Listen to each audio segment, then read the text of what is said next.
कानपुर में एक बड़े व्यापारी के घर पर जो उनका विश्वसनीय नौकर था वो लाखों रुपए के जेवरात और नकदी लेकर वहां से फरार हो जाता है, भाग जाता है। मामला जब थाने पहुंचता है तो पुलिस इस मामले को गंभीरता से नहीं ले रही थी। उस इलाके के आईजी साहब ने आदेश दिया कि जितनी जल्दी हो सके इस घटनाक्रम का खुलासा होना चाहिए।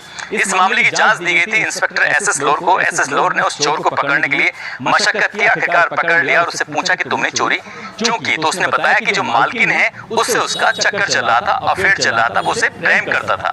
लेकिन बीच में आईजी साहब भी आ जाते हैं। अब आईजी साहब खुद कमरे में चले जाते हैं और मुझे बाहर कर देते हैं। इसलिए मालकिन को सबक सिखाने के लिए उसने नकदी और जेवरात लूट लिए, लेके भाग गया था। उसने एसएस लोर साहब कहते हैं कि जो बात तुमने मुझसे बताई है कि यही बात तो आईजी साहब को बताएगा।